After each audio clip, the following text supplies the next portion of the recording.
Greetings, this is the next in a series of videos about using the online NAPLAN preparation software Improve. Improve, as has been mentioned, is essentially the opportunity to create and share tests online, and it's a really fantastic way to prepare students specifically for NAPLAN because they have the option to access previous tests from previous years in a digital format, and of course it marks them straight away. In my last video I talked a little bit about managing classes and creating tests as a teacher. In this case, what I want to look at is actually what it's going to be like for the student to access Improve and how they can then look at the questions and the tests. So this is a great guide for students and for teachers.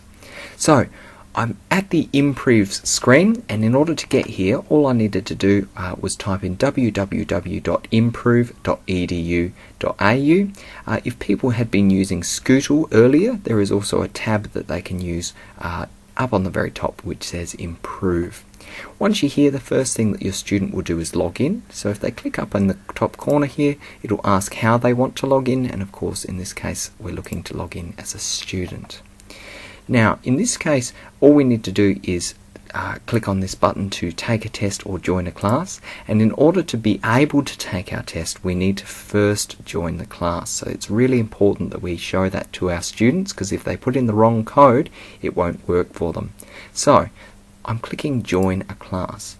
Now in my last video what I did was I created a class called Year 9 English, and I assigned a previous NAPLAN test which was, I don't need that one, a previous NAPLAN test which was the literacy and numeracy test for 2011, and I created it in my own class.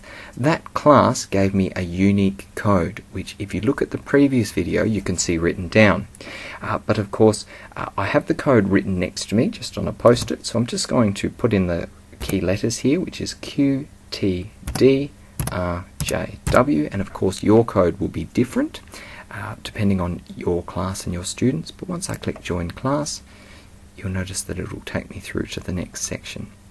Okay, now the first thing it does is it creates a really specific password, which is usually just some strange words. In this case the password is heat hide, and usually I say to my students, as soon as you get given that unique password, write it down in your diary or somewhere that you'll be able to remember it straight away. Once they've got that password they can log in. They put in their test pin. Now this is different to the other pin that they just put in. That was the class pin. This one is specific to the test. So depending on which pin they put in, they can do a different test, and in the previous video I showed that you can have multiple tests with multiple pins. In this case I want to do the language conventions test, which I set up in my teacher profile. So I'm going to put in the code which is HNYWJH, and I need to put in my password which was just on the screen a moment ago, and that's why if they don't remember what it is they're going to have a bit of trouble, but in this case it was heat space hide. If I click login it takes me through to the next one. So once they're in, this is essentially what they'll see. And of course this shows us that there's two ways they can go about it. They can look at some practice questions which are generally all the same. There's 5 questions for them to look at, and then they can take the official test. If I click on practice questions, this gives you an idea of the layout, and you can see that the layout is very similar to that of the NAPLAN test itself. You can see on the side how many questions there are. In this case there are 3, and you can see the dialog boxes that I can interact with. Now just an interesting thing to look at for your students, and this was an option in setting up the test, but I can actually choose how many, I can choose my response about the test, so I can actually say how I felt about it. So if I didn't understand the answer in this case, if I was a student who just randomly guessed, even though I might put down the right answer, if I click I don't know, there's something there to show the teacher. In this case I'm very sure, so I'm just going to go to the next question. Okay, we can see up here 6 plus 4. Once again, there's just a dialog box for me to put in the answer, and once again, I'm very sure about that. So this was a particular student, you'd be able to find out that yes, they know the answer and they're also very confident. And then as well as that, you can see here that they have to use this particular piece. Now this is a math question, but as I mentioned, these questions are all the same for any student doing any test, just to show how it works. So in this case, I just have to write in the answer. And once again, I'm very sure about that. Once I'm done, I click finish. Are you sure you want to finish and publish these results? Yes. Okay, and that's how it works. Now, it didn't show me my results in this case because that was just the practice. But when they take the actual test, if I click on this, it'll now take me through to the actual questions that were in the 2011 NAPLAN test.